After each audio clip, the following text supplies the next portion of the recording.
Good evening. Good evening. So I'm on behalf of Temple B'nai Abraham and the Beverly Multi-Faith Coalition, many members are sitting here in the front row. It's my pleasure to welcome all of you to our annual Thanksgiving gathering. And it was easy to think of a theme for this year's gathering, which is, gratitude or giving thanks for our relationships and for our community. In these times when there are so many forces that are bent on dividing us, on stirring up fear or hatred or doubt about what is true, we can be sure of one thing: friendships matter. We may have different beliefs or views or experiences, but we and our friends can come together to create a stronger community. So tonight, I say I'm grateful for my friends who make up the Beverly Multi-Faith Coalition, and for the shared values that guide us and unite us. We have friends here tonight from a number of different faith communities, as well as people, I'm sure, who are not officially part of any one community. So I'm happy to welcome all of you here. We have friends from not just from Beverly communities, but also from Salem as well, and I don't know, maybe some other places as well. But I want to, before we begin, since our theme is friendship and relationships, maybe we can turn to somebody either next to us or in front of us or behind us. Maybe someone we don't know as well yet, but it's okay if it is someone you know. If it isn't someone you know, just to introduce yourself, say good evening, and meet somebody new.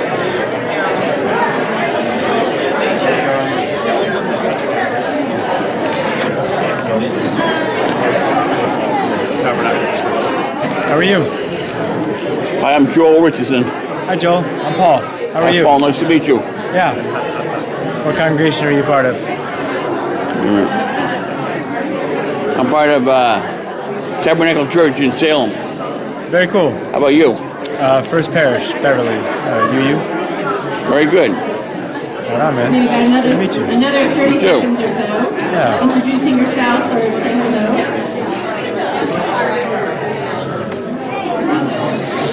A lot of smiling faces. That's great. We all know each other better now, right? So I want to begin with a blessing. Source of all life and love, we give thanks for this opportunity to join together in friendship. May the warmth and caring we feel in this sanctuary tonight inspire us and carry us forward in hope and in light.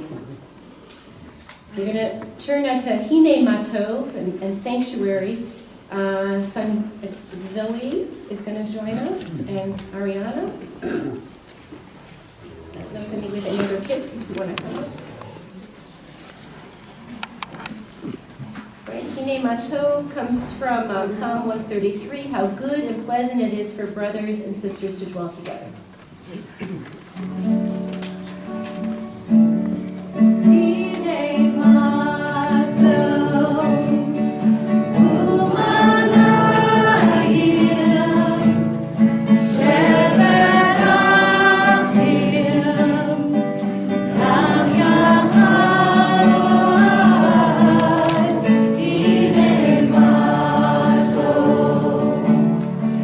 Umana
is my second time here in the last few weeks or so. Some of you were here for Norman Fisher a couple weeks ago. And I'm beginning to feel really cozy in this synagogue. It feels really nice. Yeah. So I'm offering a loving kindness meditation. So this is interactive. And this is a friendship meditation. It's the kind of love that's about friendship. Metta is the word in Sanskrit. So just for the next couple minutes, I'm just quiet, letting that beautiful song just echo through our bodies and our hearts and our mind. You can ground yourself, feeling your feet on the floor. And you can close your eyes if you'd like. And just place your hands intentionally somewhere on your lap, or they can be folded. Just maybe making contact with your own body, your own solidity, your own here-ness, completely here. And take a couple deep breaths. Let the chi, the oxygen, the prana, energy, spirit just completely fill you. Even in this so-called still posture, because we're alive, the breath moves us, the spirit moves us. You might feel your chest and your belly rising and falling. And so from this place of groundedness, openness, breath-filledness, just to yourself, you can repeat. There are 4 lines traditionally. They're very simple. You can just repeat silently to yourself the loving kindness meditation, which always begins with offering yourself this loving kindness. So just to yourself, you can softly, in your own heart, repeat, "May I be happy." If you feel moved to say it out loud, that's very sweet. Please feel free. And I think tonight I'm going to do it radiating out from this wish for our own happiness. Let's extend to those around us. May all those around me tonight be happy. May everyone who practices regularly in this beautiful temple, in this synagogue, be happy. May our whole community be happy. And in fact, may the whole world and everyone in it be happy.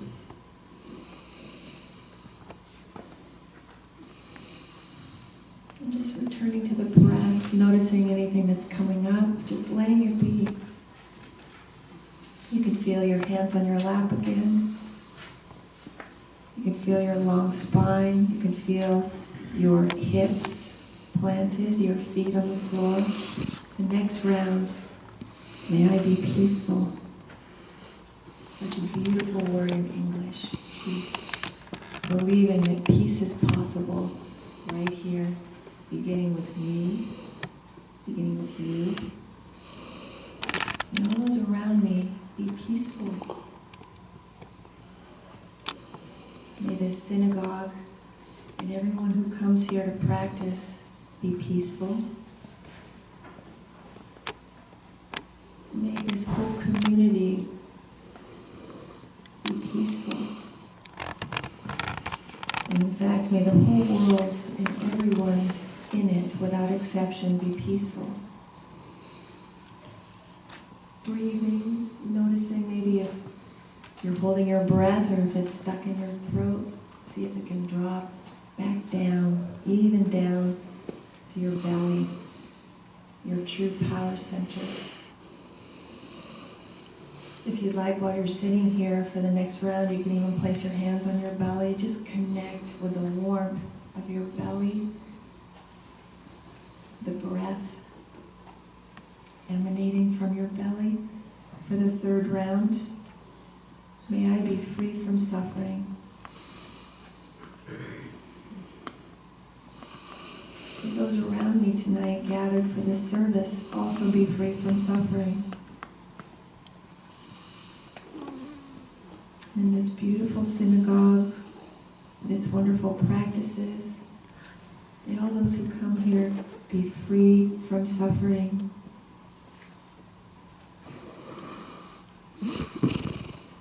May our community be free from suffering. And may the whole world, with everyone in it, without exception, be free from suffering. Taking a deep breath, letting it fill you for the last round, which is very simple, but very powerful. Letting the breath fill you, breathe in. May I be safe.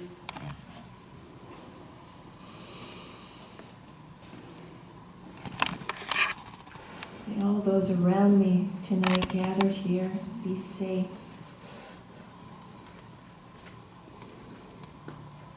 May this temple and all those who come here be safe.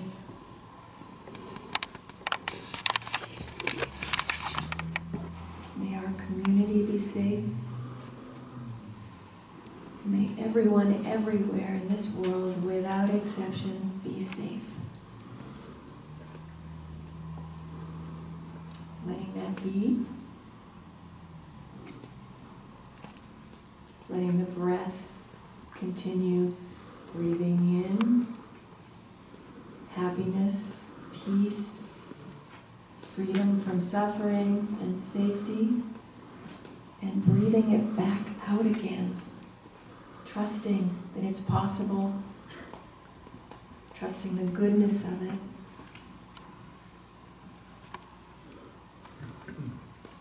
May it be so.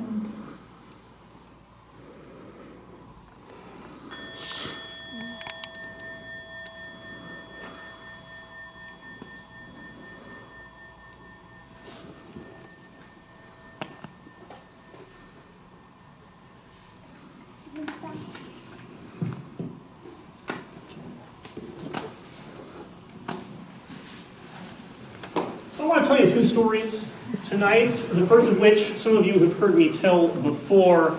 This story comes from a Muslim tradition. It takes place relatively early in the prophethood of Prophet Muhammad, peace be upon him and his family.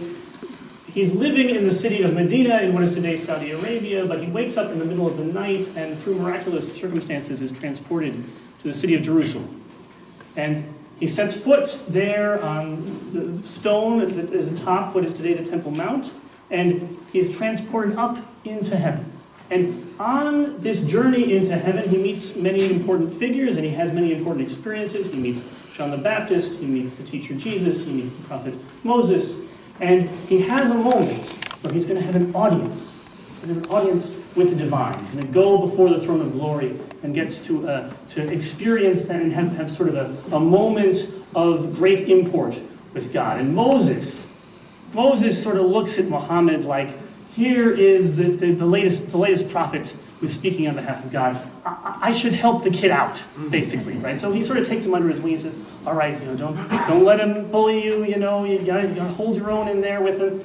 Muhammad goes in, he comes back out, and he says, Moses says, what'd he say? Muhammad says, well, told me that I and my people are going to have to pray 50 times a day. Moses says, all right, here's what you do. You go back in there, see if you can bring him down a little bit. Your people are busy, they've got to plant crops, they have work to do, they can't do 50 times a day. He knows that, you know that, you just got to argue him down a little bit. So, Muhammad goes back in, and he comes back out. And he says, so what do you say? What do you say? And Muhammad says, I got him down to 20 times a day. Feeling pretty good about himself. That's impressive. It's not every day one argues with God about how many times a day people of a certain religion are going to pray. And Moses says, I know you're doing your best, but look, I spent 40 years in the wilderness with a stiff-necked people. I know that your folks are not going to make it 20 times a day. They got to bring him down a little bit further. So Muhammad goes back in one more time, and he comes back out. And Moses asks, all right, so what happened? Muhammad says, I got him all the way down to 5 times a day. Just 5. We can have it. And Moses says, Muhammad, Mishpucha, you're real close, but he did 3 for me, he'll do 3 for you. And Muhammad says, you know what? No. I and my people were good with 5. So that's the first story. The second story comes from the Hindu tradition. And in this story, Indra, who is the sort of the storm god, the god of thunder and lightning and all that stuff, he has just defeated a demon in the form of a snake made out of clouds who is sucking up all the water on earth and refusing to let any of it fall back onto the ground, causing a terrible drought. And Indra defeats the demon and releases the water back onto the earth. Don't say anything. All right, so he releases the water back onto the earth, and Indra's pretty proud, right? He is feeling himself, as we would say. And so he decides, I'm going to make myself a palace more grand than any other king has ever had before. And he orders the god of architecture, there's a god of architecture in the Hindu tradition, the god of architecture to build him a great palace. And he's building the palace, and he comes back and says, Indra, I'm done, it's a great palace. This is better than any palace that's ever been in existence before. And Indra says, keep going. And he does, he builds more gardens and more estates and more towers, and he comes back, and Indra says, keep going. It goes on and on like this, until the god of architecture says, look, you're immortal, I'm immortal. If you're not going to stop this, it's going to go on forever until it covers the entire earth. Indra seems okay with that, so there has to be a solution. And the solution is that a young boy named Krishna comes to visit the great god Indra. Now, in the Hindu tradition, Krishna is an incarnation of the god Vishnu, sort of the principle of justice and right order in Hindu cosmology. And the little multi-faith connection here is that also in traditional, at least contemporary traditional Hindu understanding, Vishnu is also considered to be, the incarnation of Vishnu is also considered to be Gautama Buddha, the founder of Buddhism, and the teacher Jesus. That's the way that Hinduism sort of explains, why are these two very important spiritual people in history? They must have been incarnations of Vishnu. So this guy is pretty important, right? Krishna shows up at his door. But Indra just thinks he's some kid dressed up like a monk. Anyway, Krishna gets an audience with Indra. And they're having a back and forth, and Indra's not really taken with this kid who's talking to him like he's his older brother. And at that moment, a whole mess of ants, like a whole carpet of ants, parade through the throne room of the god Indra. And Indra's not really pleased about this, and Krishna starts to laugh. And as soon as Indra looks at Krishna sort of stifles it, calms down, and he was like, well, okay, so why were you laughing there? What's up? Man, I should not have put the... Just give up on that. All right, so, why were you laughing? And he says, okay, so I'll explain. You see all of these ants here? There are several million of them. Indra says, yeah, I see the ants. Krishna says, over thousands and thousands and thousands of lifetimes, and millions of times the universe has been created and destroyed and recreated again. Each one of these ants was the king of the gods. Each one of them built a palace like this palace in some previous universe millions of lifetimes ago. And then they made a mistake, they did something wrong, they got kicked back down to being an ant. And it'll happen to you too. And from that, Indra was humbled by the insight and decided that he would stop building his palace. So here is my lesson to you from these two stories. It is good for us not to be alone. It is good for us to have friends, right? Because sometimes our friends encourage us to have courage and to be bold, to challenge things that need challenging, even to argue with God. Sometimes our friends humble us.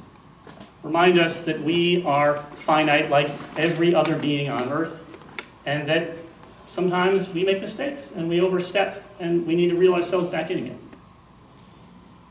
And sometimes our friends just let us be us, like Muhammad and Moses. It was okay that they didn't come away with exactly the same prayer situation. Muhammad could be Muhammad, Moses could be Moses. But it is good for us to dwell together. We are better together than we would be alone.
Good evening, friends. Good evening.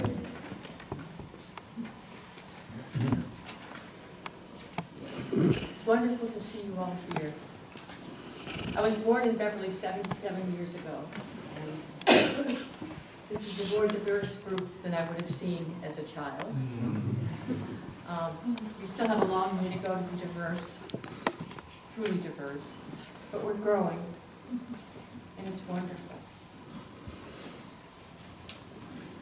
I'm a Quaker, and as many of you may know, the real name for Quakers are Friends, Religious Society of Friends. And as friends, we feel great love and obligation. We don't have a creed, we don't have a catechism. What we have are what we call queries. Questions to ask ourselves how we live our lives. And if we're truly to be friends of all, how can we make the world a friendlier place? So these are a few of the queries. First, concerning social responsibility. Do you respect the worth of every human being as a child of God? Do you uphold the right of all persons to justice and human dignity? Do you endeavor to create political, social, and economic institutions which will sustain and enrich the life of all? And from the queries on peace and reconciliation. Do you live in virtue of that life and power that takes away the occasion for all wars? Do you strive to increase understanding and use of nonviolent methods of resolving conflicts? Do you take part in the ministry of reconciliation between individuals, groups, and nations?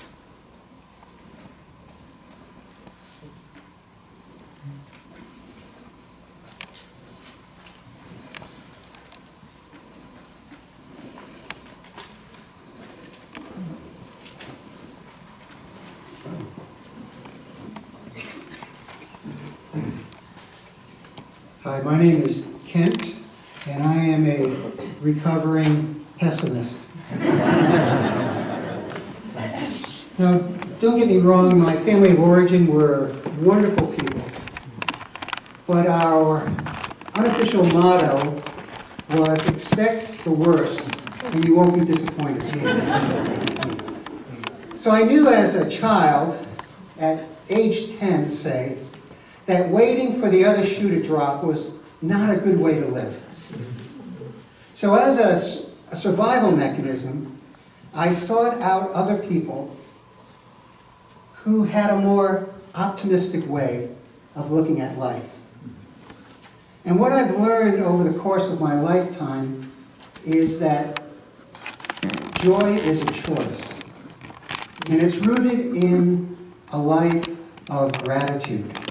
So for me, growing up in my loving but pessimistic family, once a year, Thanksgiving came. And it was like oxygen.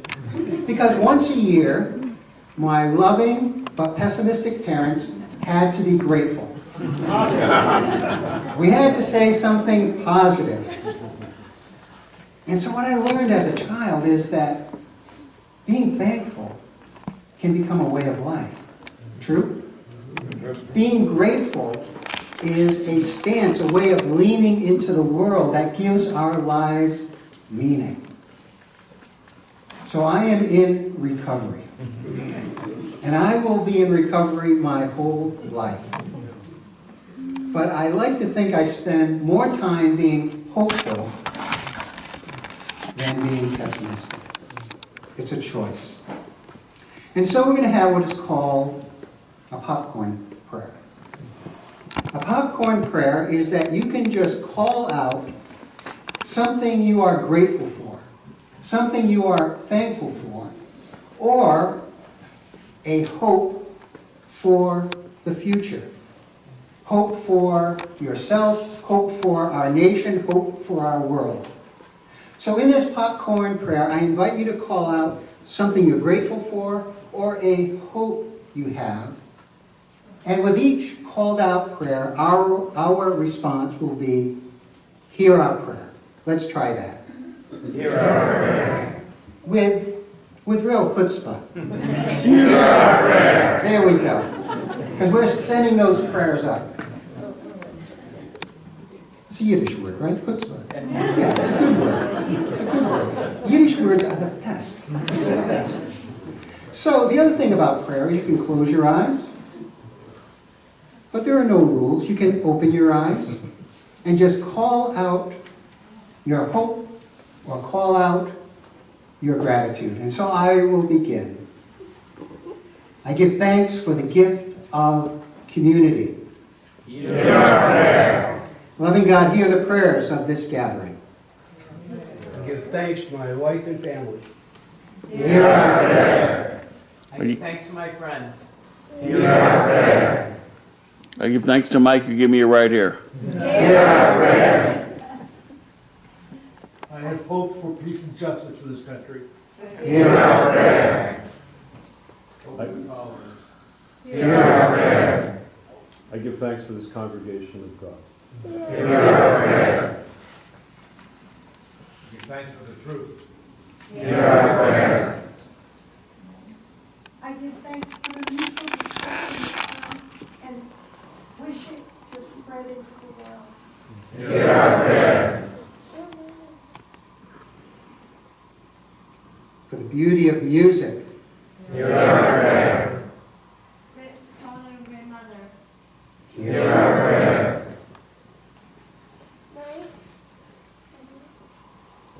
For all of our children, our hope.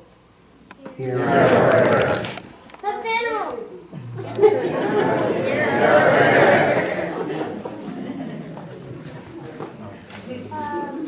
The love in this room. Hear our prayer. Cake. Hear our prayer. The children. Hear our prayer. A home. Hear our prayer. For the safety of first responders. Hear our prayer. For our neighbors on the streets this night. Hear our prayer. For those who go hungry. Hear our prayer. For a home for the refugee. Hear our prayer.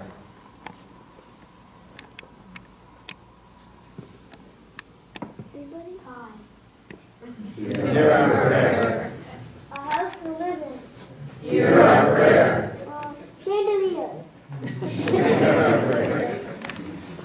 It says in Scripture, in the book of Proverbs, how good and pleasant it is when brothers and sisters dwell together in unity.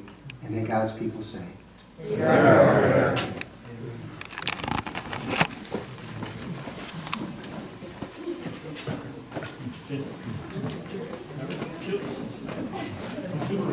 What are you talking about? I wanted to make sure he was ready for this next one, because I'm not. But I do want to say this song that we're about to offer and share with you, we hope you'll chant loudly or sing loudly with us, and from the heart. When I first heard it, it was at the Prophetic Resistance Summit last month, and Rabbi Allison was there, 300 clergy gathered in Indianapolis, and many were African American Christian clergy. So it takes on, particular meaning when we think about our young African American brothers who are in danger, but all of us, I think, can relate with this. So this is just, it just goes right into the heart. So I mentioned it to Rabbi Allison, and she said, yeah, and okay, so you and Kelly are going to do it. So okay, Kelly spelled it out.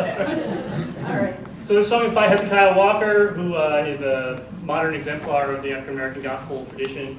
And I think we're going to try and sing it together, loudly and hopefully strong enough for you to pick it up, and then we will invite you to join us. I mean, you can join us the first time too, but invite you to join us 2 more times after that. So we're going to work together on it. It's got a message that is worth it, no matter the quality of your faith. It is completely about the message contained in the song. So why don't, if you would please rise in body and or spirit. They're a little bit more conductive to singing there. All right, let's see. I need you, you need me. We're all a part of God's body. Stand with me, agree with me. We're all a part of God's body. It is His will that every need be supplied. You are important to me. I need you to survive. You are important to me. I need you to survive. I pray for you. You pray for me. I love you. I need you to survive. I won't harm you with words from my mouth. I love you. I need you to survive.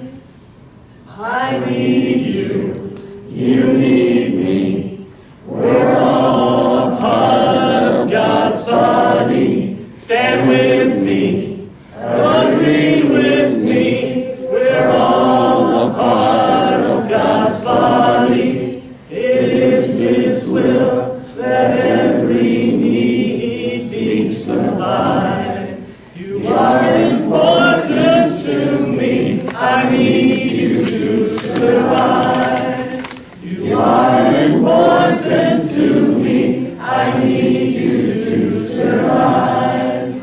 I pray for you. You pray for me. I love you. I need you to survive. I won't harm you with words from my mouth. I love you. I need you to survive. I need you. You need me. We're all a part of God's body. Stand with me. Agree with me. We're all a part of God's body. It is His will that every need be supplied.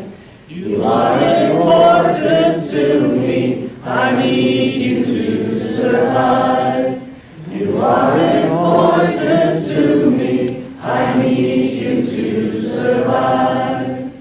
I pray for you. You pray for me.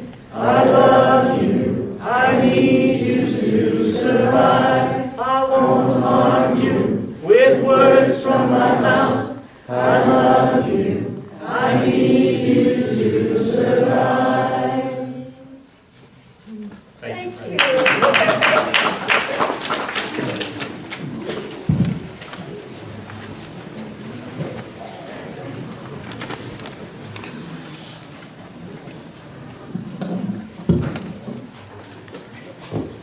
That sounded great.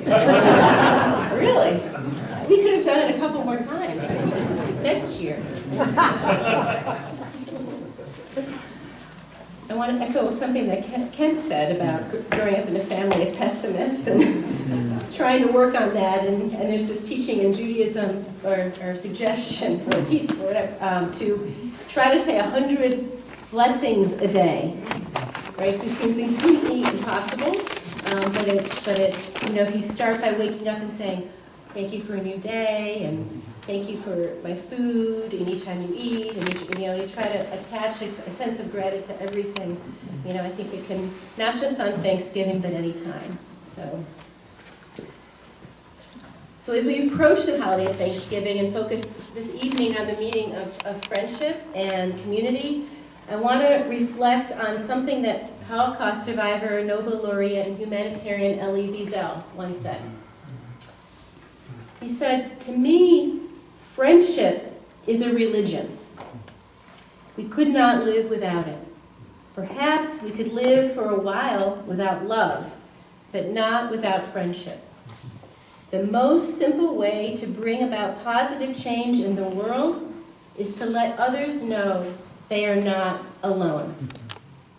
If there is one person, he said, one person on the planet who is still suffering from loneliness, pain, or despair, and we don't know about it, or we don't want to know about it, then something is wrong with the world.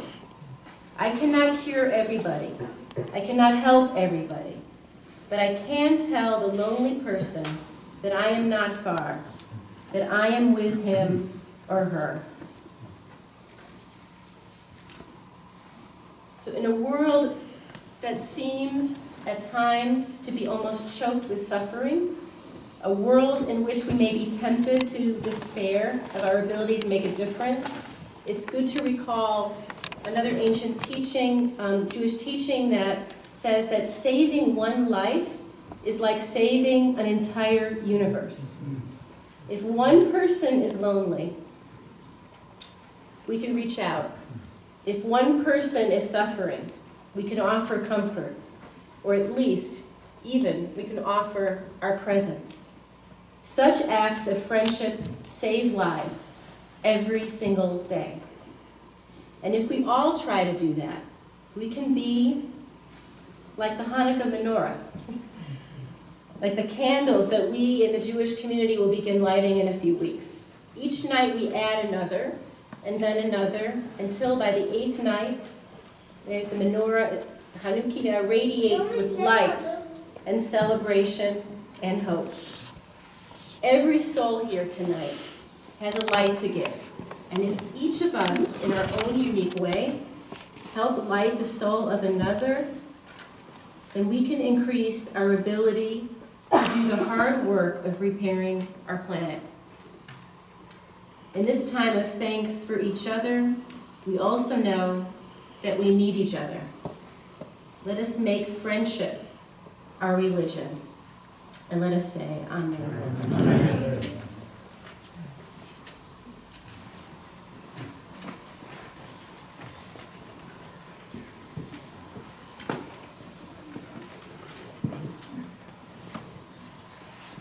There was a time in which the occupants of ancient Jerusalem found themselves carried off into captivity in Babylon. They found themselves in a foreign world where, rather than the values that they were accustomed to shaping, the songs they were used to singing, they were surrounded by foreign values, the power of empire which sought to crush the things they held most dear.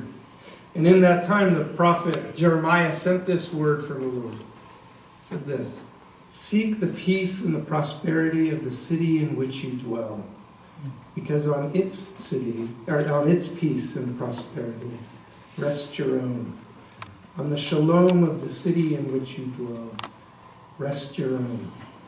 Tonight's collection is going to go to the good work that the folks at Beverly Bootstraps are doing here in Beverly.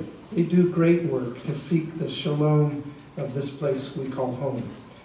I'd invite those who are going to help collect that collection to pass the baskets, and we'll bring them up here for a blessing.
Join me in saying this blessing. Author of life and giver of all good gifts, we thank you now for these gifts given. We pray that in the giving of them, you would help root us more in the practice of gratitude, and in the use of them, you would help bring stability and peace to the lives that they touch. Amen.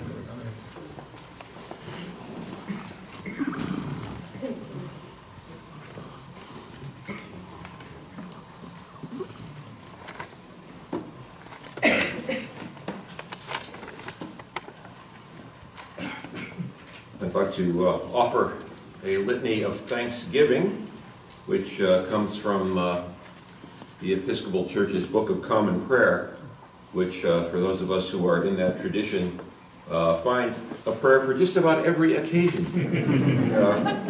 But especially Thanksgiving, which in the Episcopal Church is a feast day. So it kind of makes sense that we get feasty.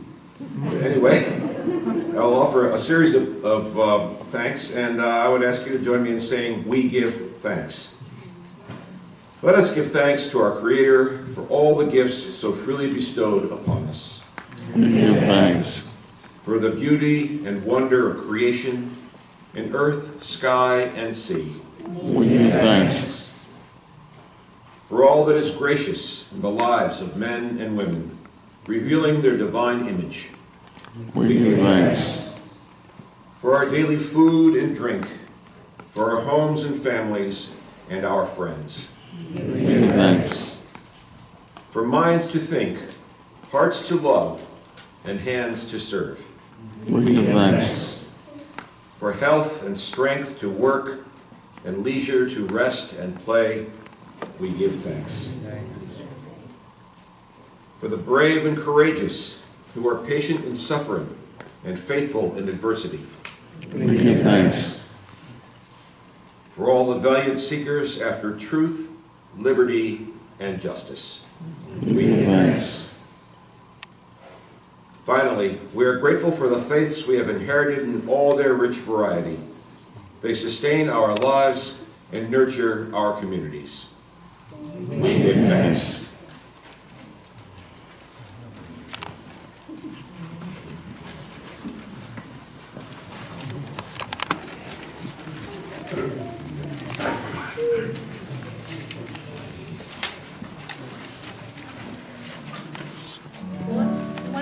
With a song we knew everyone was going to hopefully sing and know, but the words are also on the back. There are multiple verses to this, right? Some of us know the whole thing, some of us know different versions of it. We're going to sing the whole thing. This land is your land, this land is my land, from California to the New York Islands, from Redwood Forest to the Gulf Stream waters. This land was made for you and me.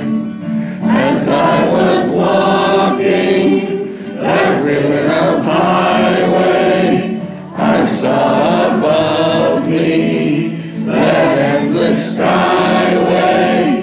I saw below me that golden valley. This land was made for you and me. I roamed and rambled, and I followed my footsteps to the sparkling sands of her diamond deserts, and all around me a voice was sounding. This land was made for you and me. And the sun came shining, and I was strolling, and the wheat fields waving, and the dust clouds rolling, as the fog was lifting, a voice was chanting. This land was made for you and me. As I went walking, I saw